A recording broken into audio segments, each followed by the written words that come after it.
I hear it again and again. One of our most difficult and time-consuming issues as a homeschooling parent is to figure out which curriculums to use.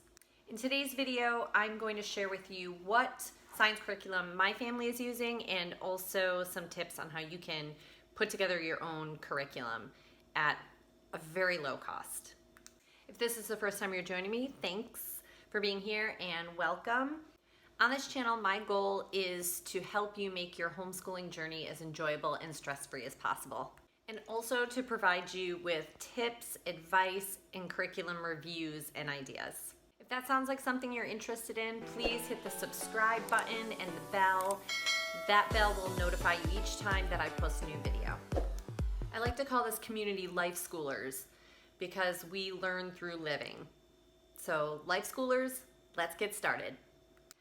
For the past 2 years, we have actually used Florida Virtual School, which is an online free program for our kids for science and social studies.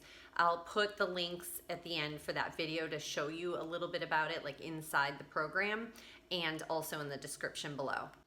Florida Virtual is fine, but what I found was that it just had a little bit too much busy work.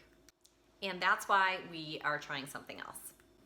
The first book that I bought was this McGraw-Hill Science for 6th grade, and I bought it off Amazon in the used book section, and it was $10, I think, free shipping. There's lots of different options, so you can get free shipping if you want. I mean, it was an okay. It's not in amazing condition, but this is going to be our resource book for the year. And if you just flip through the beginning of the book, you've got the life science, classifying living things. Unit B is organization of living things. Unit C is earth science, observing the sky. Unit D, earth science, restless earth. And then we've got some physical science, unit E and F. And this is your standard textbook, student textbook. So you've got unit A, and it has chapter 1, and then there's a lesson 1, lesson 2.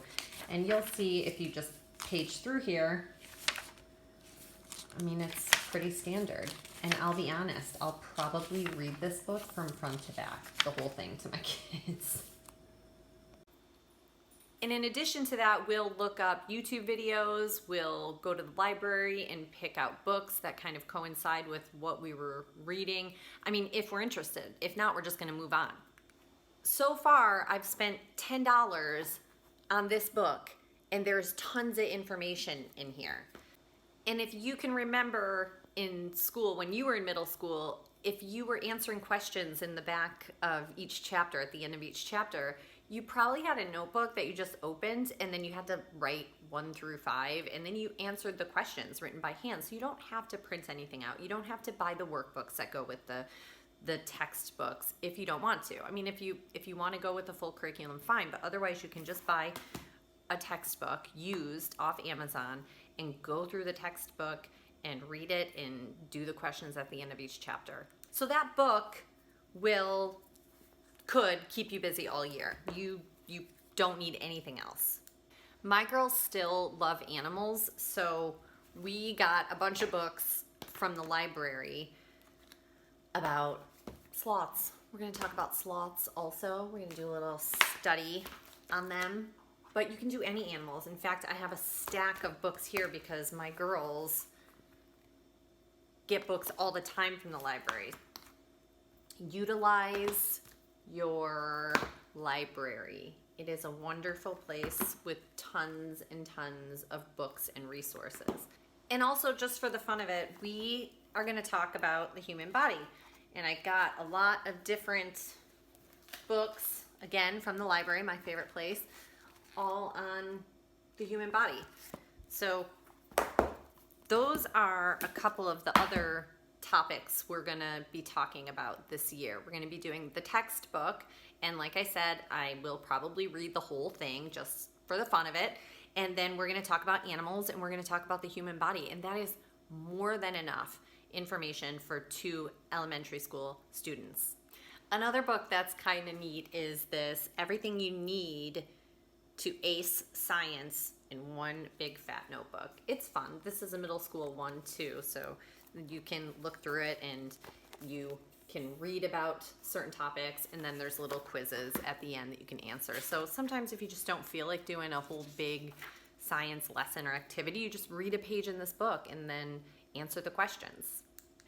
So there you have it. I've spent $10. When I was researching science curriculums, there are tons of science curriculums, and you can get the workbook, the teacher manual, the textbook, all these different things, and it can really cost you an arm and a leg when you're also buying for language arts and math and social studies. So if you can save money in a subject and still get the kids a really well-rounded education, then I would say go for that. I'm gonna go with a $10 textbook. So let me know in the comments below, do you purchase bits and pieces and put together your own science curriculum? Do you only get books from the library? Do you buy an all-in-one curriculum? What do you do for science? Put it in the comments below. If you have any questions, feel free to reach out to me on Instagram, Facebook. Okay, I hope this video helped. As you can see, you don't have to be real fancy to have a well-rounded science curriculum. Good luck, thanks for watching, and I'll see you next week.